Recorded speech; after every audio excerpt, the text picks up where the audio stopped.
आज की वीडियो। तो लास्ट हमने गतिज ऊर्जा यानी काइनेटिक एनर्जी निकाली। फॉर्मूला आया था, आपने फॉर्मूला शायद तक याद कर लिया होगा कि E की K बराबर 1/2 mv।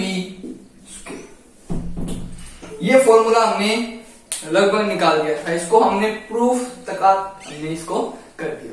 कैसे हम प्रूफ करते हैं, रिपीट कर देता हूं, डोंट वरी।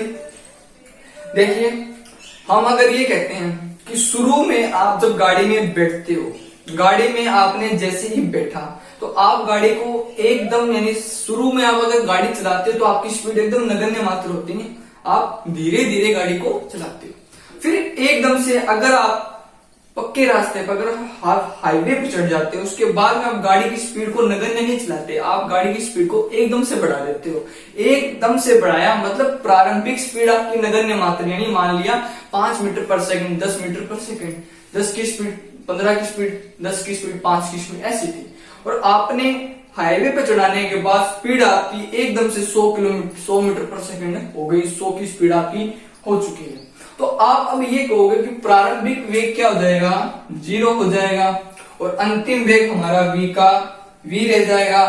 तो हम अब ये कह सकते हैं F बराबर, हम ma जानते हैं, तो a बराबर क्या आ जाएगा, F/m आ जाएगा। ये मान हम किस में रख देंगे, v² बराबर 2a s में।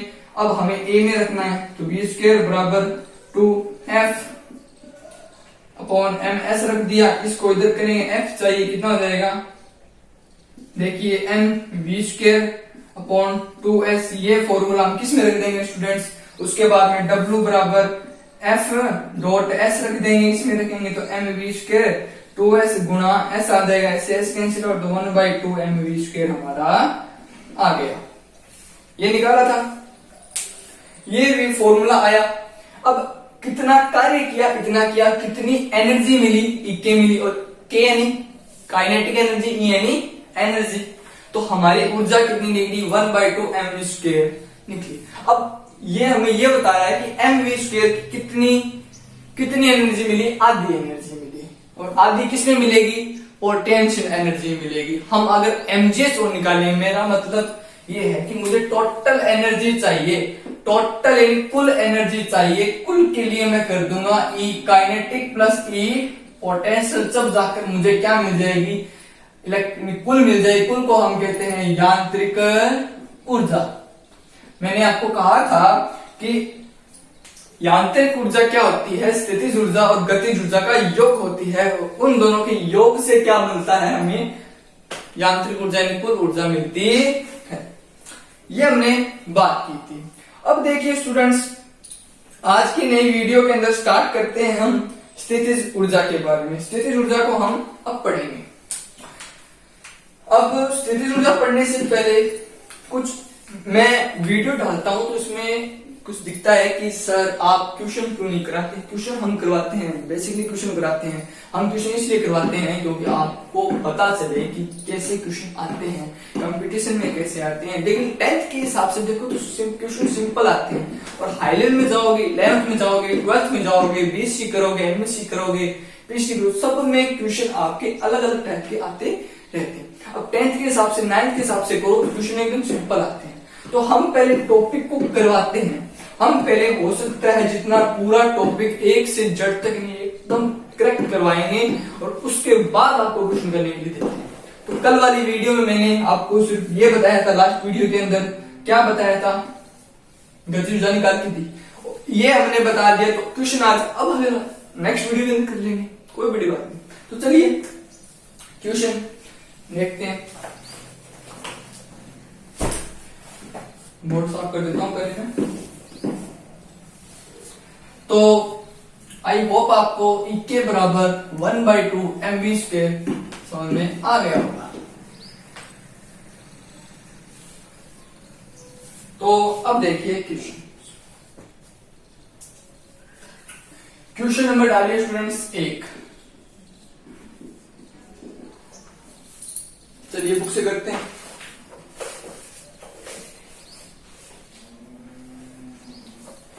एक समान वेग से गतिमान वस्तु की गतिज ऊर्जा 2500 जूल है। मतलब काइनेटिक एनर्जी दोस्तों इसने दे दिया E के बराबर 2500 जूल दे दिया, हमें इतना दे दिया। अब ये कह रहे हैं कि उस वस्तु का द्रव्यमान 50 केजी है। द्रव्यमान m बराबर कितना दे दिया, 50 केजी दे दिया। अब ये कह रहा है कि वस्तु का वेग ज्ञात करो, v हमें ज्ञात करना, वस्तु का वेग ज्ञात करना है। अब देखिए हम ये जानते हैं वी नाउ दैट का मतलब होता है कि हम जानते हैं वी के दैट कि E के बराबर होता है 1/2 mv स्क्वायर, जानते हैं। अब आप क्वेश्चन को कैसे हल करोगे? बात आती है कि सर हम क्वेश्चन को कैसे हल करेंगे, हमें क्या पता है कि हमें पूछा क्या गया है। देखिए गौर से देखिए, हमें पूछा क्या गया है, v पूछा गया है और अब ये कह रहे हैं कि वेग ज्ञात करो, कह रहे हैं v दो मान हमें दिए गए हैं, कह रहा है वेग ज्ञात करो। अब वेग का फॉर्मूला हम कैसे बता सकते हैं? हमें इतना पता है v बराबर क्या होता है, s/t, एकांक समय दूरी वेग होती है, ये हमें पता है, 9th के हिसाब से फिजिक्स के रूप में हमें पता है। लेकिन अब हमें क्या दिया गया, ये फॉर्मूला दिया गया, E के दे दिया, m दे दिया। अब आपको एक इमेजिन करना, आपको कल्पना करनी है कि ये दोनों चीजें v के किसी फॉर्मूले में आती है क्या, यानी ये दोनों मान v में कहीं आती है क्या? बिल्कुल आती है, हमने लास्ट पढ़ा था E के बराबर 1/2 mv स्क्वायर। E के का भी दिया गया, इसका दिया, ये ज्ञात कर देगा, डोंट वरी, हमें ये करना है v स्क्वायर बराबर E के 2 E के हो जाएगी अपॉन m आ जाएगा। क्या दोस्तों, वैल्यू पुट कर दो, 2 इंटू E के का मान 2500 अपॉन में m यानी 50 v स्क्वायर। अब देखिए 1 पावर से 1, 5 से काटेंगे तो 5 पंजा बचेगा, 5 पंजा 25 होते हैं, तो इतना बच गया 2 इंटू 50। ये कितना होता है, 2 गुना 50, 5 दूनी 10, 10 और 1 100 आ गया हमारा v का मान। अब देखिए v क्या है, वेग है, वेलोसिटी जिसे हम मीटर पर सेकंड के रूप में लिखेंगे, बिल्कुल सही, मीटर पर सेकंड ही है, मीटर पर सेकंड। अब देखिए क्या करते हैं, v की है दोस्तों स्क्वायर को हटाएंगे, यहां आ जाएगा रूट। मैथमेटिक्स बताया गया होगा मैथ्स में आपको कि स्क्वायर को हटाने के लिए दूसरी तरफ पे स्क्वायर नहीं है तो इधर की स्क्वायर करके वहां पर वर्गमूल लग जाता है। वर्गमूल उठाएंगे, इसका वर्गमूल होता है दोस्तों मीटर पर 10 मीटर पर सेकेंड, ये आ गया आंसर। अब देखिए ये भी पूरा नहीं है, अब आप ये कहते हो, अब आप एक बात कहते हो कि देखिए वर्गमूल को जैसे ही हटाते हैं तो उसके दो मान पॉसिबल हो सकते हैं, एक वो धनात्मक पहुंचेगा, एक वो ऋणात्मक पहुंचेगा, एक धनात्मक एक ऋणात्मक। अब देखिए धनात्मक ऋणात्मक के लिए हम प्लस माइनस का चिन्ह लगाना बहुत जरूरी होता है। अब आप ये कहोगे कि हमने कभी ऊर्जा को ऋणात्मक नहीं देखा, हमने कभी ये नहीं पढ़ा कि ऊर्जा क्या होती है, ऋणात्मक होती है, तो हम ये कह सकते हैं कि v बराबर क्या आ जाएगा, 10 मीटर पर सेकंड आ जाएगा। ऊर्जा कभी ऋणात्मक नहीं होती और वेग भी कभी ऋणात्मक नहीं होता, इसलिए हम ये लिखेंगे। अगर ऊर्जा पूछा जाए, एनर्जी पूछी जाए, वो हमेशा धनात्मक होती है, यानी गतिज ऊर्जा का मान हमेशा धनात्मक होगा। ओके, ये बात नोट कीजिए स्टूडेंट्स को।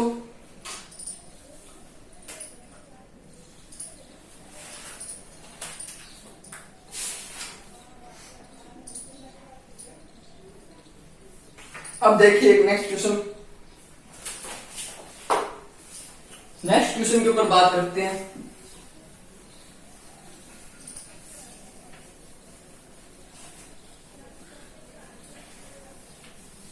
अगर आपको ऐसा लग रहा है कि क्वेश्चन अच्छे नहीं है तो आप कुछ क्वेश्चन आपके माइंड में होंगे वो भी हमें भेज दीजिएगा, लेकिन 10th के हिसाब से आपसे क्वेश्चन पूछे जाते हैं। क्लास 10th का सिलेबस है तो 10th के सिलेबस में से आपसे क्वेश्चन वो पूछेगा।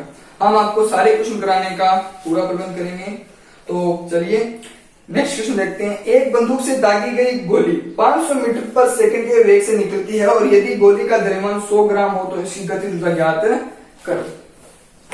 अब ये क्या कह रहा है कि m उसने दे दिया, नेक्स्ट क्वेश्चन है दोस्तों, m उसने दे दिया कितना है 100। अब ये कह रहा है 100 ग्राम है, 100 ग्राम है। ग्राम को अगर हमें बदलना है किलोग्राम में, बट्टा लगाएंगे 100, बट्टा लगाएंगे कितना 1000 बनाएंगे, किलोग्राम में बदलेंगे तो किलोग्राम में बदलेंगे तो 0.1 किलोग्राम हो जाएगा। ओके, अब देखिए वेग, अब इसने क्वेश्चन में ये कहा है कि एक बंदूक से गोली दागी गई गोली 500 मीटर पर सेकंड के वेग से जा रही है। अब भी हमें बता दिया उसने 500 मीटर पर सेकंड के वेग से जा रही है, बात सही है, 500 मीटर पर सेकंड के वेग से ही जा रही है। और अब इसने द्रव्यमान हमें दे दिया, ग्राम में दे रखा है, यानी द्रव्यमान यानी ग्राम मीटर में दे रखा है। अब हमें गोली को बताना है किलोग्राम में, किलोग्राम में बताएंगे तो 1000 का भाग लगा दो, 1000 लगाएंगे 2 जीरो से 2 जीरो, 1 जीरो बचेगी, इसमें भाग लगा दो किसका 10 का, लगाओगे 1 का भाग लगा दोगे 0.1 आंसर आपको मिल जाएगा। बात करते हैं गति ऊर्जा कितनी होगी, 1.2 mv स्क्वायर, 1.2 m कितना है 0.1 इंटू v स्क्वायर कितना है 500 गुणा 500। हल करो दोस्तों। अब देखिए पॉइंट को हटाएंगे, नीचे लगाएंगे 10, एक पावर से एक पावर काट दी, 2 से इसको काटो, 2 से ये कट जाएगा, कितना आ जाएगा 25, 250 आ जाएगा, 250 आ गया। अब देखो क्या करते हैं, तो नहीं आएगा। अब देखो आंसर देखते हैं दोस्तों कितना आ रहा है 2500/2 आ रहा है। कैसे आया देखते हैं। अब देखिए 5 5 25, इसको ऐसे छोड़ो, यहां से एक पावर कटाई 10 लगाया। अब देखिए एक से एक पावर को हमने काट दिया। अगर आपको समझ में नहीं आ रहा है वापस देखिए, गौर से देखना क्वेश्चन को। ये 1.2 आ गया, 0.1 हमने लगा दिया। ओके, अब देखिए 0.1 भी लगा दिया और साथ में 500 गुणा 500, पॉइंट को टाओ 10 लगाओ, पता है कोई दिक्कत नहीं, एक से एक पावर हमने काट, 1.2 बचा, इधर बचा क्या। अब देखिए इधर है दोस्तों 500 और इधर है 50, 5 5 कितना होता है 25, कितनी पावर है 3 है, तो कितना आ गया 25,000, 25,000 बटा 2 है। अब इसमें भाग लगाएंगे, हमारा आंसर आपको निकल कर दे देगा। Okay, next question. सॉरी दोस्तों क्वेश्चन इतने ही है, तो आप इस क्वेश्चन को नोट कीजिए और नेक्स्ट वीडियो के अंदर, सॉरी नेक्स्ट टॉपिक अब हम पढ़ते हैं।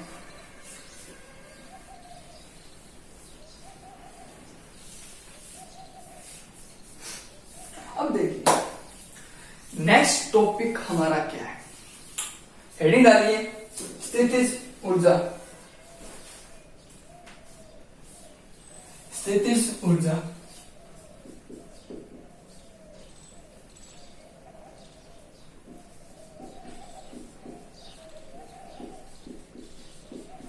स्थितिज ऊर्जा, पोटेंशियल एनर्जी।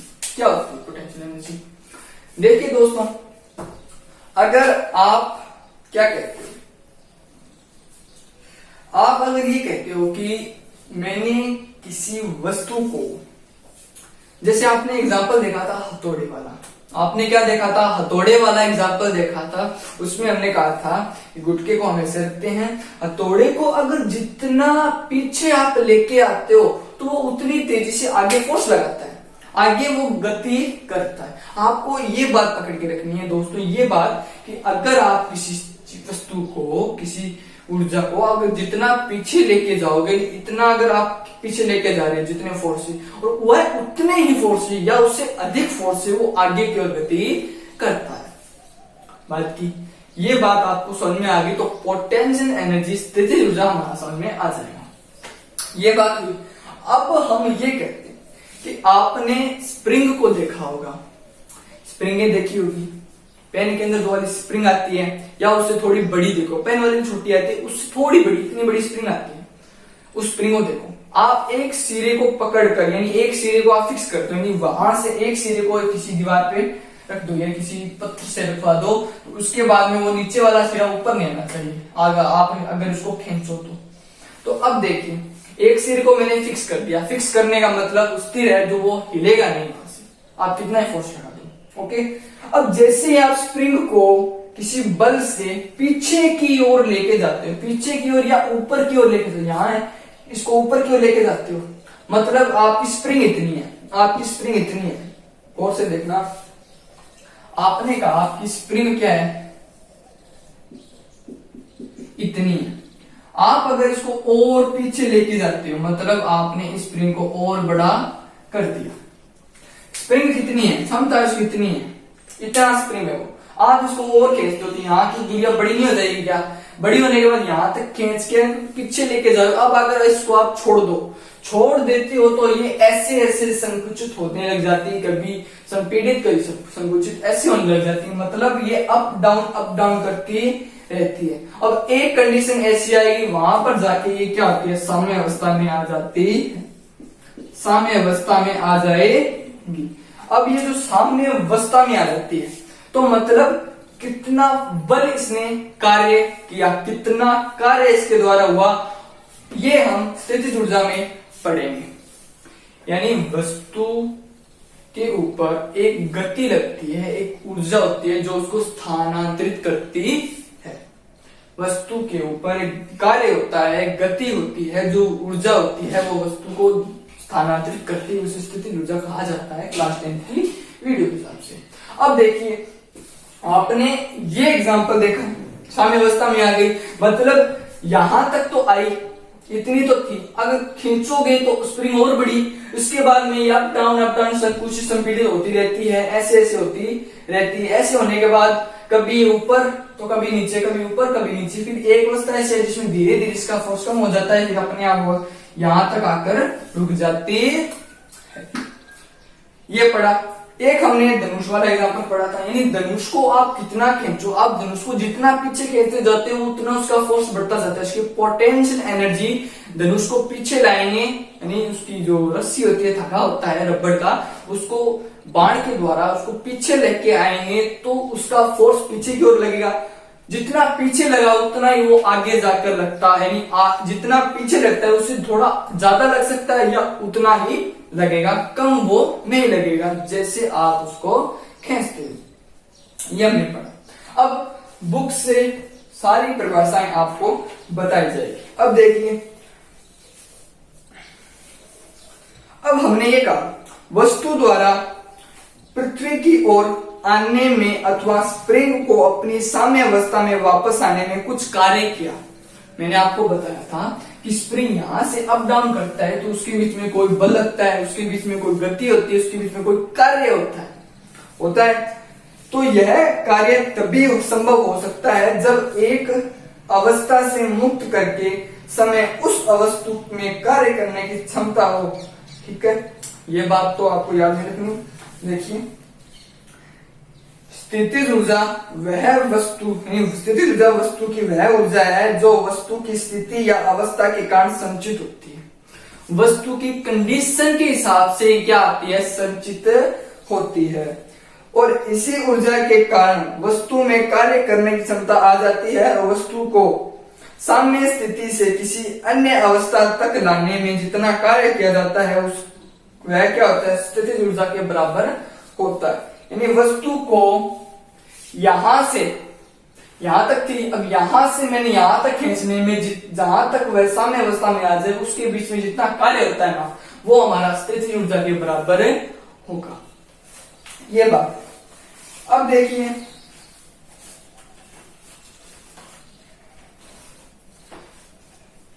अब आप ये कहते हो कि मैंने किसी वस्तु को धरातल से उठाकर यहां तक रखा, मतलब धरातल के ऊपर लेके गया। समझ नहीं आया होगा।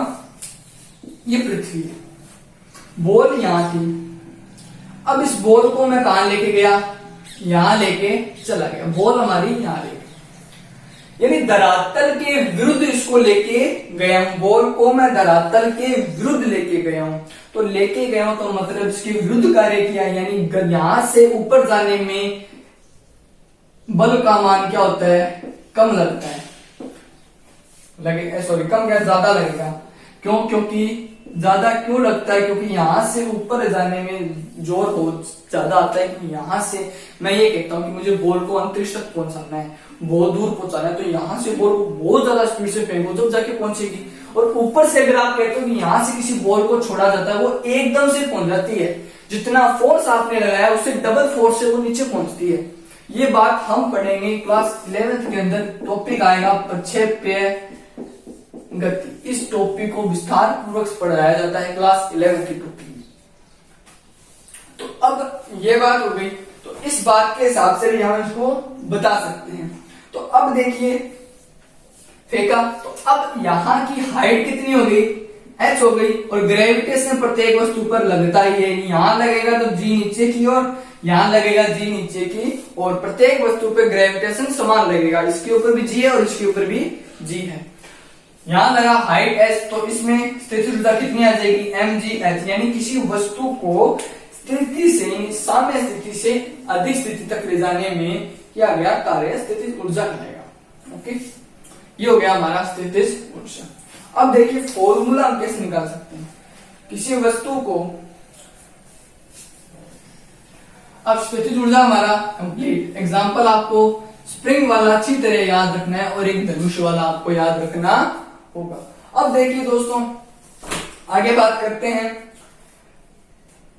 नए टॉपिक के ऊपर, गुरुत्वीय क्षेत्र में स्थितिज ऊर्जा।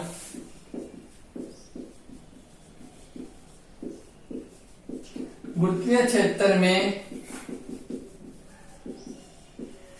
स्थितिज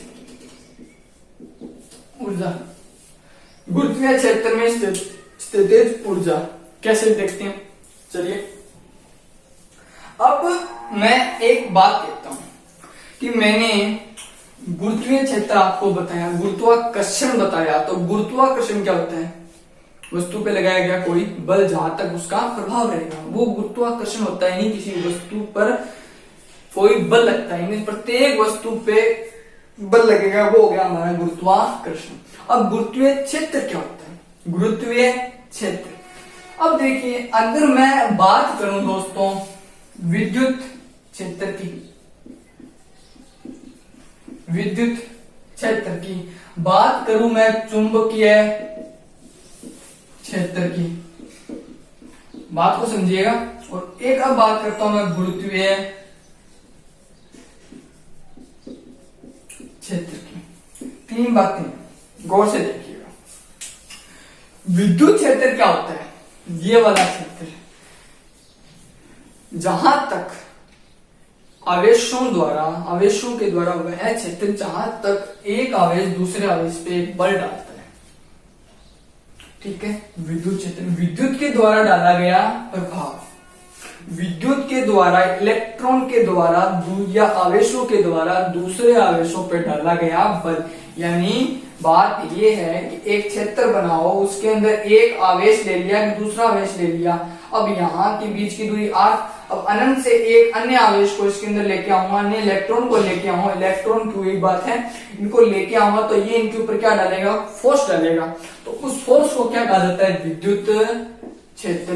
विद्युत के द्वारा या इलेक्ट्रॉन के द्वारा या आवेशों के द्वारा डाला गया प्रभाव या आवेशों के द्वारा डाला गया क्षेत्र क्या होता है, हमारा विद्युत क्षेत्र। चुंबकीय क्षेत्र, चुंबकों के द्वारा या मैग्नेट के द्वारा डाला गया क्षेत्र चुंबकीय क्षेत्र, जहां तक उस मैग्नेट का क्या रहे, प्रभाव रहे, इफेक्ट रहे, वो होता है हमारा चुंबकीय क्षेत्र। उसी प्रकार गुरुत्वीय क्षेत्र, गुरुत्वाकर्षण का वह क्षेत्र जहां तक एक वस्तु, प्रत्येक वस्तु पर गुरुत्वाकर्षण अपना प्रभाव डाले, उस प्रभाव को, उस क्षेत्र को गुरुत्वीय क्षेत्र कहा जाता है। गुरुत्वीय क्षेत्र हमारा कंप्लीट। अब देखिए स्थितिज ऊर्जा भी मैंने आपको बता दिया। अब देखिए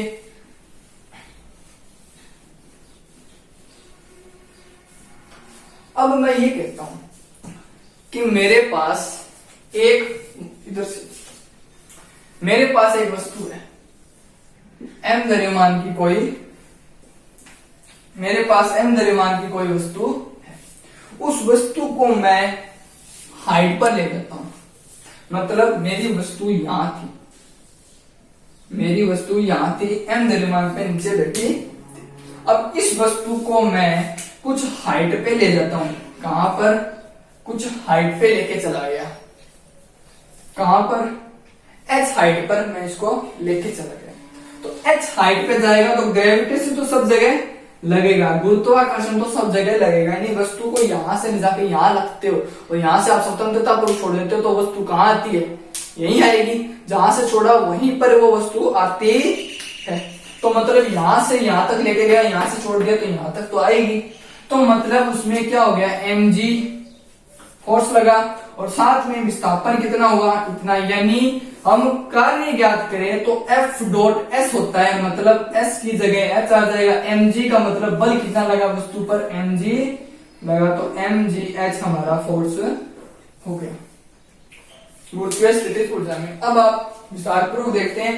किसी वस्तु को पृथ्वी की सतह से सीधा ऊपर उठाने के बाद न्यूनतम आवश्यक बल वस्तु के भार के बराबर होना चाहिए। यदि m द्रव्यमान की किसी वस्तु को पृथ्वी की सतह से h ऊंचाई तक उठाया जाता है और न्यूनतम बल की वस्तु से mg क्या होता है? उसका बराबर। यानी यहाँ भी भार mg होगा, यहाँ भी भार mg होगा। ऐसा तो नहीं है कि वस्तु का वजन यहाँ पर 10 था, ऊपर जाने का 50 हो गया। ऐसा तो नहीं होगा, कम भी नहीं होगा। जितना यहाँ था उतना यही होगा। यही बात इसने कहा है। बढ़ जाएगा तो mg भी क्या लगेगा दोस्तों? वैसे भी समान लगेगा। एक आप ढक्कन को देख लो, इसका वजन कम है, इसका ज्यादा है, तो बल दोनों में क्या लगेगा? समान लगेगा। mg फोर्स में समान लगता है, याद रखना बात ये। तो इसके द्वारा हम ये कह सकते हैं h ऊंचाई पर वस्तु की स्थितिज ऊर्जा, h ऊंचाई पर वस्तु की स्थितिज ऊर्जा, पोटेंशियल एनर्जी P बराबर इके, देखो ईपी ऐसे लिखना। अब देखिए स्थितिज ऊर्जा देखते हैं। स्थितिज ऊर्जा क्या होती है? गुरुत्वीय बल के प्रभाव में किया गया कार्य। अब देखिए दोस्तों, ईपी हमें चाहिए। ईपी होती है हमारी पोटेंशियल एनर्जी यानी गति स्थितिज ऊर्जा, ये होती है। इसको निकालेंगे तो इसको निकालने के लिए हम ये कह सकते हैं बल गुणा में विस्थापन, मतलब कितना आपने कार्य किया। मतलब कार्य मैंने यहाँ क्यों लिखा दोस्तों? आपको पता चल गया होगा। कार्य, ये तो कार्य होता है F गुणा S, बल गुणा विस्थापन। क्यों लिखा? क्योंकि वस्तु यहां से यहां तक जाती है तो वो कुछ ना कुछ कार्य करके देती है। उस कार्य की कुछ क्षमता होती है जहां पर वो ऊर्जा भी बताती है और कार्य को भी बताती है। तो यहाँ कार्य किया गया, कार्य किया तो बल गुणा विस्थापन। हम ये कह सकते हैं बल को हम F लिखते हैं, S को विस्थापन लिखते हैं, W हमारा कार्य होगा, इसे हम EP कहेंगे। अब देखिए कितना आएगा? F का मतलब mg और इसका मतलब h, ये आ गया हमारा mg h। ये आप नोट कीजिएगा, mg h आ गया। ये हो गया दोस्तों Z। अब आपको एक चीज शॉर्ट फॉर्म में देखो तो आपको ये चीज याद रखनी होगी, क्योंकि ये चीज बड़ी इंपॉर्टेंट है।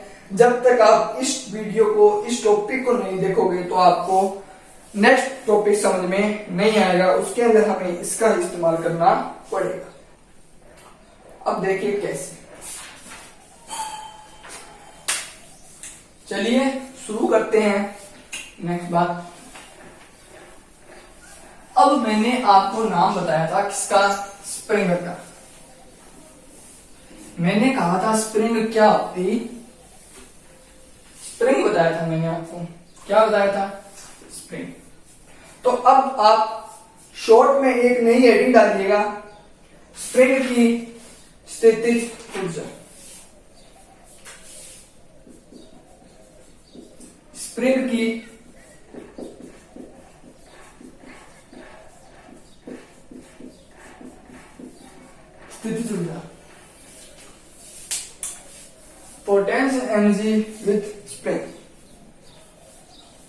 स्प्रिंग या इन स्प्रिंग। स्थिति ऊर्जा देखते हैं हम स्प्रिंग की कैसे। अब देखिए दोस्तों, मैं यहाँ डायग्राम बना रहा हूं, डायग्राम के थ्रू आप इसको समझिएगा। यहां बना रहा हूं। अब देखिए एक सिरा मैंने फिक्स किया, यानी इसका मतलब यहां चीज क्या होगी हमारी, फिक्स हो गई। यहां क्या है, ये भाग हमारा स्थिर है। डोर बना दी रस्सी में, ये लकड़ का सिरा बना दिया जिसके अंदर हमने स्प्रिंग को धरा। अब मेरे पास यहाँ एक स्प्रिंग है, मेरे पास क्या यहाँ एक स्प्रिंग है। अब स्प्रिंग से एक वस्तु को मैंने रख रखा है m द्रव्यमान की वस्तु को। ओके, अब यहां से यहां की दूरी कितनी हो गई, x है। यहां से यहां की दूरी x, स्प्रिंग स्थिर है। अब मैं लगाता हूं स्प्रिंग के ऊपर एक फोर्स। अब देखिए दोस्तों, जैसे ही मैं इसको खींचता हूं ये थोड़ा और आगे चला जाता। अब देखिए कितना आगे ये गया, यहां आ गया। मतलब प्रारंभिक स्थिति उसकी ये थी, कितनी थी, यहां थी, इतना तो ये था, थोड़ा और चल गया, कितना, x। बात समझ में आएगी।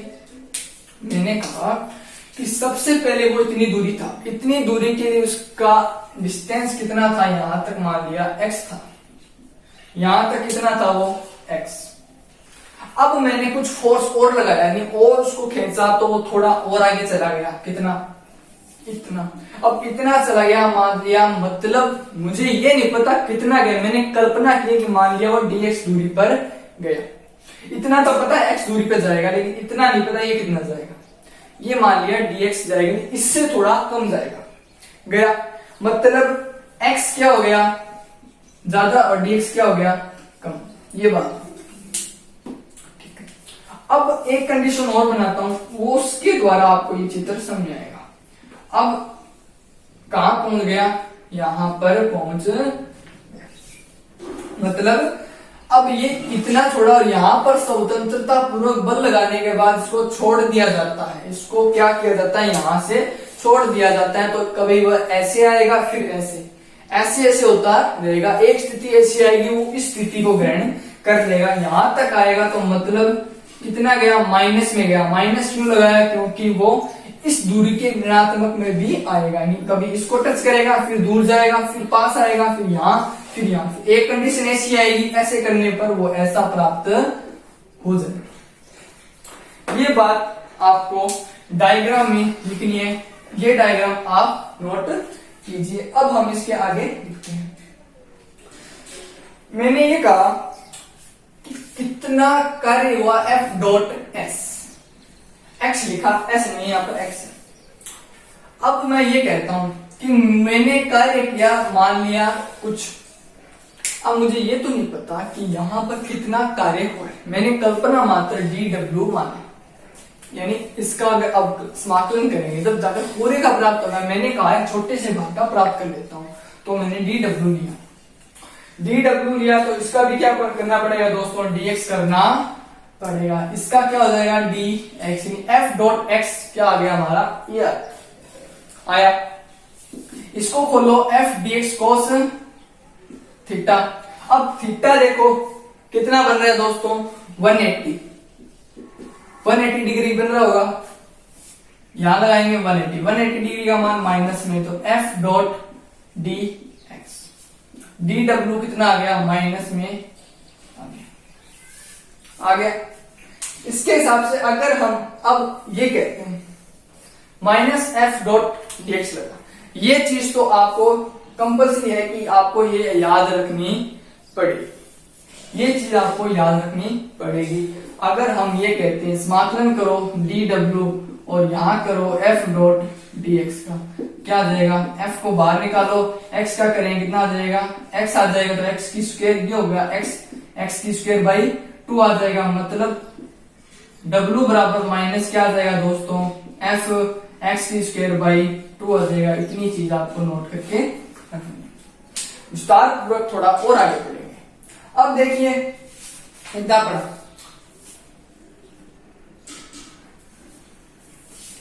अब एक बात बोल रही है, मैंने लगाया दोस्तों यहां पर एक, आपको सिर्फ इतनी चीज नोट कीजिएगा, ये करना है तो करिए, नहीं तो मत कीजिए, इसको विस्तार पूर्वक आप समझेंगे। देखिए, मैंने वस्तु पे बल लगाया, मैंने वस्तु पे क्या लगाया, फोर्स लगाया। अब फोर्स लगाया मतलब मैंने किसी वस्तु पे क्या लगाया, बल लगाया। बल लगाने पर वस्तु क्या हो जाती है, आगे की ओर विस्थापित हो गई। बल लगाया, F लगाया। अब वस्तु क्या कर रही है दोस्तों, कभी अप हो रही है, कभी डाउन हो रही है, कभी अप हो रही है, कभी डाउन हो रही है। जितना फोर्स आप यहां लगाते हो उतना ही वो उतनी दूरी पर ऋणात्मक में जाता है। यानी यहां पर प्रत्यानयन बल काम में आता है, प्रत्यानयन बल काम में आता है। प्रत्यानयन बल यहां पर लगता है, तो प्रत्यानयन लगा तो मतलब के क्या यहां पर कांस्टेंट स्थिरांक है। क्यों, क्योंकि ये समझिए कि F आपने बल लगाया, वस्तु क्या जा रही है, x दूरी पर जा रही है। मतलब जितना फोर्स लगाते हो उतनी दूरी पे आपकी वस्तु अप डाउन हो रही है। कभी इधर फोर्स लगाया तो वस्तु इधर आ रही है, उतनी दूरी पर वहां जा रही है। सामने स्थिति हमारी ये है, इसके थ्रू इधर भी आ रही है, इसके थ्रू इधर भी जा रही है, समान डिस्टेंस में। ये बात आपको समझ में आ गई होगी। अब देखिए, अब ये ऋणात्मक में क्यों जाती है, प्रत्यानयन बल के कारण जाती है, ये आपको याद रखना है। तो प्रत्यानयन बल के कारण अब हम इसको खोलेंगे तो F बराबर K निकलेगा और X होता है, और K यानी समानुपाती स्थिरांक होता है, जिसे प्रत्यानयन स्थिरांक, और माइनस आया प्रत्यानयन बल के कारण। F बराबर माइनस KX हमारा आंसर आ गया। अब देखिए, KX हमारा आंसर आ गया। अब मैं ये कहता हूं, ये जो चीज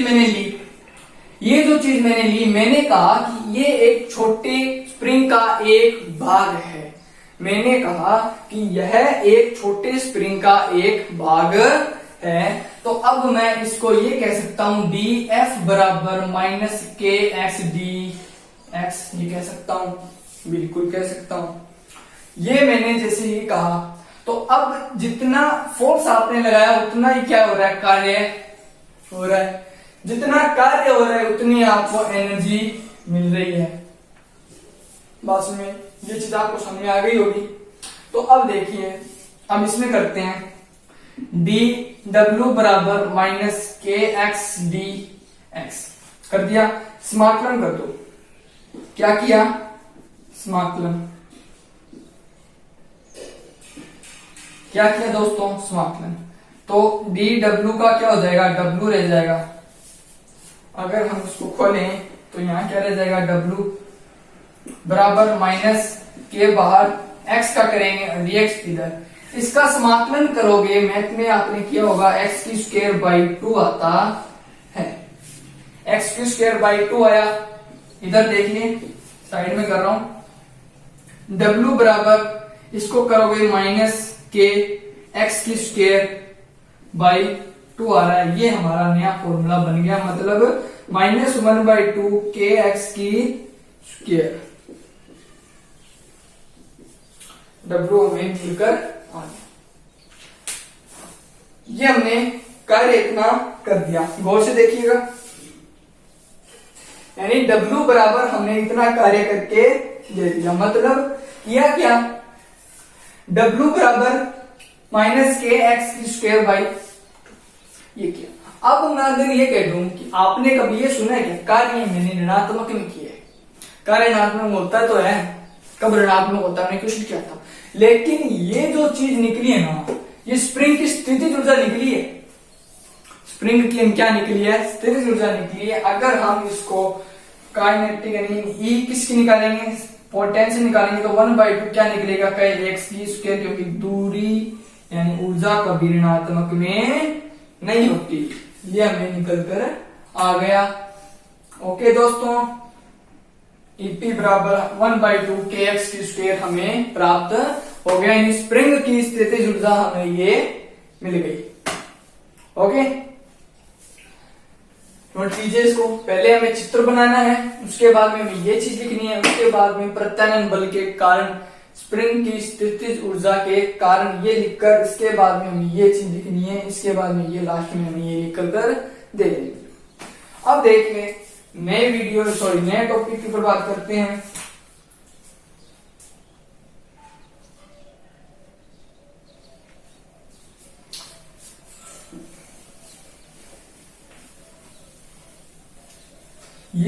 जो चीजें हम कर रहे हैं उसके बारे में हमें पता होना चाहिए। ये जो टॉपिक्स है जो मैं आपको करवा रहा हूँ ये सेम आपको क्लास 11th में भी सेम का सेम आपको मिलेगा। ये जो चित्र बनाया है इतना, ये सेम आपको क्लास 11th के 5 नंबर चैप्टर में आपको अच्छी तरह दिख जाएगा, जिसमें कहा जाएगा कार्य ऊर्जा, प्रमेय, कार्य ऊर्जा, शक्ति। उसमें स्प्रिंग के बारे में भी आएगा, स्प्रिंग की गतिज ऊर्जा, गतिज ऊर्जा, और नया टॉपिक आएगा पेंडुलम।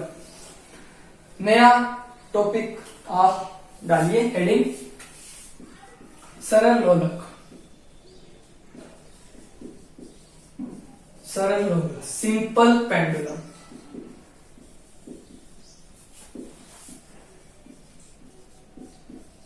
Simple pendulum. पेंडुलम क्या होता है, लोलक क्या होता है? आपने कभी पढ़ा होगा कि अगर आप घड़ी देखते हो, दीवार घड़ी लगी होती है, उसमें एक घंटा नहीं होता है जो कभी इधर जाता है कभी इधर जाता है, देखा होगा, ऐसे ऐसे हिलता रहता है, वो हमारा पेंडुलम है। अब उसके द्वारा कितना कार्य किया जाता है, उसके द्वारा कितनी स्थिति ऊर्जा हमें मिलती है, उसके बारे में भी हमें चर्चा करनी होगी। तो अब देखिए कितना कार्य हमने किया पेंडुलम के द्वारा, वो हम अब निकालते हैं। परिभाषा के थ्रू आप देखना चाहो तो लिख लेते हैं। चलिए, जब एक सरल दोलक को उसकी साम्यावस्था से एक विस्थापित किया जाता है तो गुरुत्वीय केंद्र के ऊपर उठ जाता है और दोनों के द्वारा किया गया विस्थापन सरल दोलक स्थिति ऊर्जा में निहित हो जाता है। अब देखिए ये जो चीजें बता रहे हैं ना, कुछ नहीं है। मैं आपको इस वीडियो के अंदर एक पीडीएफ सेंड करूंगा, उसके अंदर आज की वीडियो के अंदर हमने जितना कुछ किया है उन सब के बारे में डिटेल पूर्वक आपको उसमें लिखाया जाएगा, क्योंकि यहाँ पर जो चीजें मैं आज बता रहा हूँ वो सब चीजें लिखाने लायक है, बहुत सारी चीजें लिखाने लायक है। वो चीजें अगर मैं यहाँ पर बोल बोल के लिखाऊं तो टाइम बहुत जाएगा, वो हमें करना नहीं है, हमें टाइम बचाना है। तो इसलिए उस वीडियो के अंदर, उस पीडीएफ के अंदर आप देखोगे तो आपको वो सब चीजें आपको यहाँ लिखी हुई मिल जाएगी, प्लस क्वेश्चन भी आपको मिलेंगे, प्लस आपको हिंदी भी लिखी हुई मिलेगी, प्लस आपको यहाँ पर प्रूफ करके भी दिया होगा। ओके दोस्तों, चलिए सिंपल पेंडुलम करते। अब आप ये चीज देखते कि मैंने एक सिरे को स्थिर रखा, यहां पर एक पेंडुलम को लिया जिसके ऊपर मैंने m द्रव्यमान लगा दिया। अब यहां से एक रस्सी है, इसका मतलब ये रस्सी यहाँ पर लटकी हुई है, स्थिर है, लंबाई रस्सी की l है, m द्रव्यमान लगा तो m द्रव्यमान लगा तो ग्रेविटेशन के कारण उसके ऊपर mg फोर्स भी नीचे की ओर लगेगा। अब जैसे इसके ऊपर थोड़ा फोर्स लगाया जाता है, थोड़ा बल लगाया, बल लगाने पर वस्तु कहां हो गई, इतनी विस्थापित हो गई। वस्तु x दूरी पर क्या हो जाती है, विस्थापित हो जाती, हमें याद रखना। तो यहां विस्थापित हो गई, यहां पर भी क्या लगेगा, mg फोर्स लगेगा, लंबाई भी इसकी l हो जाएगी। अब लंबाई l हो गई तो इसके ऊपर कुछ टेंशन आएगा जिसे तनाव कहते हैं। क्लास 11th के अंदर भी इसका विस्तार पूर्वक बताया जाएगा, बस आपको सिंपल समझना है। टेंशन आएगा और यहाँ पर थीटा एंगल कितना ये परिवर्तित हुआ, थीटा एंगल। अब मैं ये कहता हूं कि जितनी दूरी पर ये जाता है उतनी दूरी पर यहां भी तो आता है। पेंडुलम ऐसे भी जाता है और पेंडुलम ऐसे भी जाता है, ऐसे ऐसे भी होता रहता है। तो मतलब यहाँ पर भी कितनी दूरी पे जाएगा, सेम डिस्टेंस पर यहाँ पर भी वो जाएगा और यहाँ पर भी mg बल लगेगा, इधर भी दूरी x होती है। मतलब कहने की बात है कि जितना फोर्स आप लगाते हो ना उतनी दूरी ग्रहण ये करेगा और उसे अधिक भी ग्रहण कर सकता है, कम तो नहीं करेगा।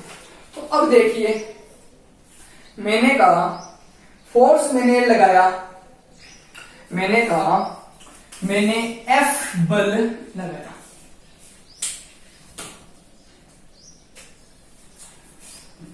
अब मैं ये कहता हूं कि मैंने F बल लगाया, F बल लगाने पर वस्तु इतनी दूरी पर गई और एक बार इधर भी जाएगी, एक बार इधर जाएगी, एक चक्कर का पूरा करेगी कि एक बार इधर और एक बार इधर, तो ये एक चक्कर पूर्ण करेगी।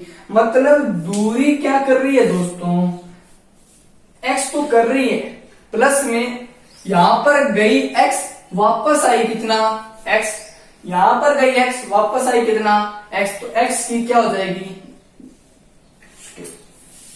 एक्स की स्क्वायर, यानी जितना फोर्स लगाया वो एक्स की स्क्वायर के समानुपाती हो गया। सिंपल पेंडुलम में अगर हम इस समानुपाती को हटाएंगे के लगाएंगे एक्स की स्क्वायर की, समझ में आया। अब हमें के का मान ज्ञात करना। अब देखिए मैंने ये कहा कि एम जी क्या लगा लगा एम जी, जैसे ही इसके ऊपर क्या लगाया मैंने फोर्स लगाया, एम जी नीचे की और वस्तु की लंबाई कितनी कहां लग रही है ऊपर, यानी बल जा रहा है दोस्तों नीचे की ओर, टेंशन यानी लंबाई ऊपर की ओर, अपॉन में नहीं चला गया नीचे और ऊपर दोनों का क्या आ गया अनुपात, तो एम जी अपॉन में एल आ गई। ये पुट कर यहां रख दो क्योंकि हम ये जानते हैं, ठीक है। ये मान इसमें रखो, एफ बराबर क्या आ जाएगा एम जी अपॉन में एल और एक्स की स्क्वायर, इतना है। आपको समझ में आ गया होगा। अब देखिए एक बात करते हैं, मैं बात कर रहा हूं इतनी दूरी पर, इतनी दूरी पर, कितनी दूरी पर, इतनी दूरी पर। अब देखो पूर्ण चक्कर इतना, आधा चक्कर मतलब 1/2 चक्कर, 1/2 मिलकर क्या हो गया एक चक्कर पूरा, तो आधे चक्कर के बाद की है तो यहां पर हम आधा चक्कर लगा देंगे 1/2। अब आपको ये समझ में आ गया होगा, आधे चक्कर के लिए मैंने इतना कर दिया। F बराबर 1/2 mg अपॉन एल एक्स की स्क्वायर है, ये हो गया। यानी फोर्स कितना लगा इतना आया, हम ये कह सकते हैं फोर्स इतना आया। अब मैं ये कह देता हूं कि जितना बल लगाया उतना क्या होता है कार्य होता है, कार्य हुआ उतनी क्या मिलती है एनर्जी मिलती है। यानी ईपी बराबर मुझे क्या मिला 1/2 mg अपॉन एल एक्स की स्क्वायर, और ईपी बराबर ये हमारा के, तो इसे हम के लिख सकते हैं या 1/2 के एक्स की स्क्वायर। यहां पर मैंने गलत लगा दिया था जब भी मैं सोचूं, तो ईपी बराबर 1/2 के एक्स की स्क्वायर। ये हमें देखा लग रहा है किसका स्प्रिंग वाला, क्योंकि स्प्रिंग में भी हम यह क्या करते हैं कि साम्य अवस्था में कभी ना कभी तो आएगा, साम्य खींचोगे तो साम्य अवस्था कहीं ना कहीं तो उसकी साम्य अवस्था आएगी। तो अब इसको घुमाएंगे तो कभी इधर जाएगा, तो मतलब एक स्थिति ऐसी आएगी जहां पर वो साम्य अवस्था को ग्रहण करेगा। तो साम्य अवस्था को ग्रहण इसमें करेगा, इसमें करेगा, मतलब स्प्रिंग की स्थिति ऊर्जा एवं सरल लोलक यानी सिंपल पेंडुलम की स्थिति ऊर्जा क्या होती है एकदम बराबर होती। ये हमने निकाल कर दे दिया। तो स्थितिज ऊर्जा हमने कितनी निकाली ईपी निकाली। तो स्प्रिंग की स्थिति ऊर्जा मतलब खींचोगे छोड़ोगे एक स्थिति ऐसी आएगी जहां पर जाकर वो साम्य अवस्था को ग्रहण करेगी। मतलब ये है कि मैंने इतना खींचा तो मतलब फोर्स लगाया मतलब ईपी। एफ लगाओगे तो जितना कार्य होगा, कार्य करोगे तो इतना ही क्या मिलेगी एनर्जी मिलेगी, ऊर्जा मिलेगी।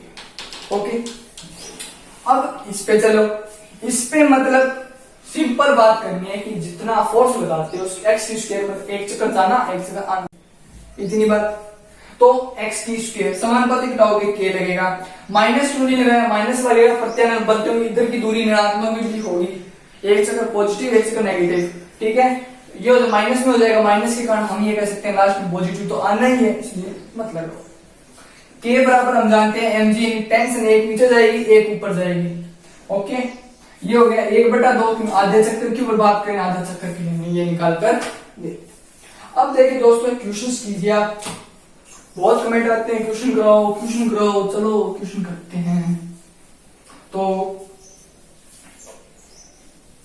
क्वेश्चन देखिए,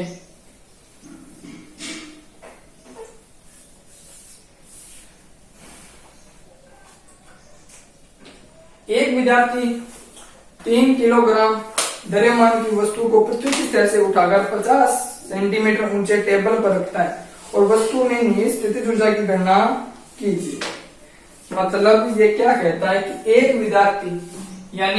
विद्यार्थी क्या करता है, किसी वस्तु को उठाकर रख देता है, यानी 3 केजी की उसके पास वस्तु है। केजी है, केजी में पड़ा रहने दो, ग्राम में नहीं बदलना। उसके बाद उसने कह दिया h ऊंचाई पर उठाकर छोड़ देता है, यानी 50 सेंटीमीटर। मीटर में बदलो 0.5 आ जाएगा, सॉरी 0.50 मीटर आ गया। सेंटीमीटर को बदलो मीटर में, 100 भाग दे दो, 100 का लगाएंगे भाग कितना आ जाएगा, 100 लगाएंगे, 1 से 1 कटेगा 0.2। कैसे 50 अपॉन में 100 लगाएंगे, कितनी 0 बाद लगाना है, 0.2 के बाद लगाना है 0.50 मीटर। ये बदल दिया। अब ये कह रहे हैं कि स्थितिज ऊर्जा ज्ञात करो, ई पी बराबर एम जी एच होता है। क्यों? क्योंकि एम दिया गया है, एस दिया गया है, हमें ईपी चाहिए, तो किसकी पूछा है, a1/2 के एक्स स्क्वायर तो पॉसिबल नहीं है, एक्स स्क्वायर हमें नहीं दिया, तो हमें देखना क्या है, कौन सा फॉर्मूला दिया गया। m दिया गया है 3 और h दिया गया है 0.50। अब देखिए जी मतलब गुरुत्वाकर्षण मैंने आपको कहा है कि अगर क्वेश्चन में नहीं दिया गया हुआ, कहीं आपको नहीं दिया गया हुआ, तो आप 10 लगा सकते हो, यानी g बराबर 10 मीटर प्रति सेकंड की स्क्वायर होती है, ये आपको लगाना है। अब इसको हटाओ, पॉइंट काटो, 100 लगेगा, 1 0 से काट दो, इधर 1 0 से इधर काट दो, क्या क्या घटा, 5 दिया 15, 5 दिया 15, 15 जूल आपका आंसर आ गया, यानी ईपी बराबर हमें 15 जूल मिल गया। नेक्स्ट क्वेश्चन, एक स्प्रिंग का स्प्रिंग स्थिरांक के का मान हमें 6.6 गुणा 10 की पावर 3 न्यूटन मीटर दिया गया है और इसे माध्य स्थिति से 1 सेंटीमीटर खींचने में कितना कार्य करना, 1 सेंटीमीटर खींचा है, तो क्या लगाएंगे, 100 का भाग मीटर में बदलने के लिए लगा देंगे। अब आगे पूछा गया है कि कितना कार्य करना पड़ेगा, स्प्रिंग को खींचा तो 1/2 के एक्स की स्क्वायर आएगी, तो के का मतलब दिया गया हुआ है, तो अब हमें एक्स की स्क्वायर लगानी है, काटोगे तो आंसर हमारा 0.3 जूल निकल कर आ जाएगा। चलिए इसको भी हल कर देते हैं।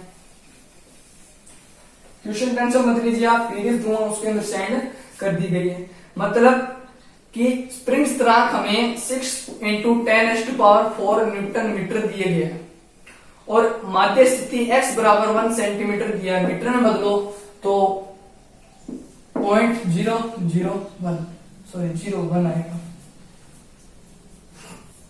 सही है, मीटर में बदल दिया। अब क्या है, स्प्रिंग कितना कार्य करना पड़ेगा, यानी वर्क कितना करना पड़ेगा, फोर्स कितना लगेगा और कितना एनर्जी मिलेगी। के एक्स की स्क्वायर वर्क किया 1.1/2, के का मतलब 6 गुणा 10 की पावर 4 से लिए क्या एकदम 4 इधर 3 दिया हुआ। देखिए दोस्तों, ट्यूशन में हमें ये कहा गया, ट्यूशन में थोड़ी मिस्टेक हो सकती है, और से देखिएगा।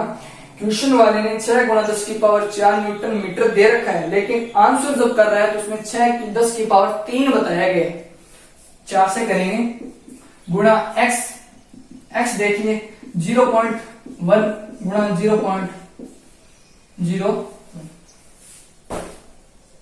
ये बताया गया। हल करते हैं, देखिए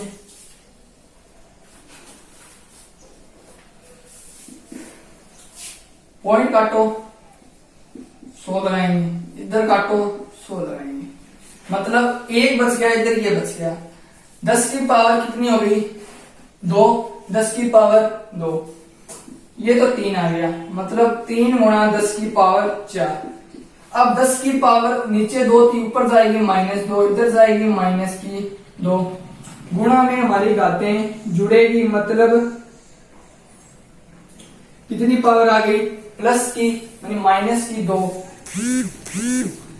10 की पावर 4। अब इसको करो -2 प्लस फिर -2, 3 गुणा 10 की पावर 4। 10 की पावर गुणा में घातें जुड़ती है, -2 प्लस माइनस कितना हो गया दोस्तों, गौर से देखिएगा, माइनस तो plus plus minus minus plus होते हैं, तो मतलब 3 गुणा 10 की पावर 4 10 की पावर माइनस की 4, मतलब कितना बच गया 10 की पावर 1, यानी 3 गुणा 10 की पावर 4 जुड़ेगी, प्लस माइनस माइनस कितना बच गया 0, मतलब 1, कितना बच गया 3। ओके दोस्तों, कितना बचा 10 की पावर माइनस 0 बचा। तो अब इसको नीचे दे दो, 3/10, यहां देखो 3/10 दे देंगे, इसमें दोगे 3, 0.3 जूल आंसर आ जाए। आंसर देखते हैं, बिल्कुल सही 0.3 जूल, मतलब आंसर दिया गया 10 की पावर 3 है, वहां 10 की पावर 4 लगा लीजिएगा, आपका आंसर निकल कर आ जाएगा।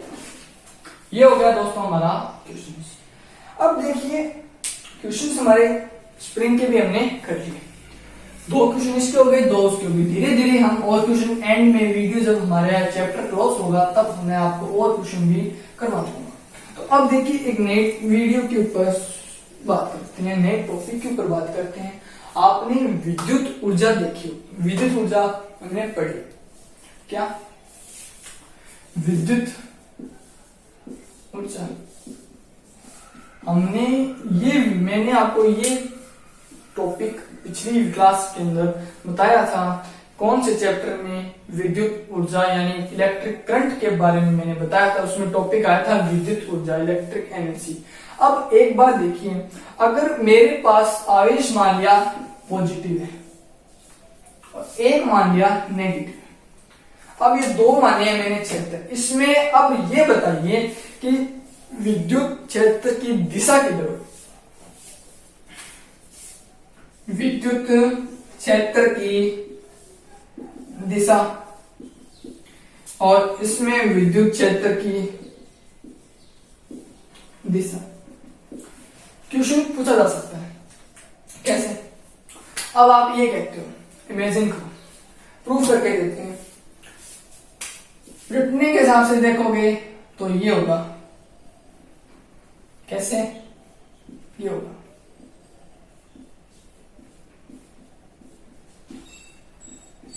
और इसके हिसाब से अंदर की ओर होता है,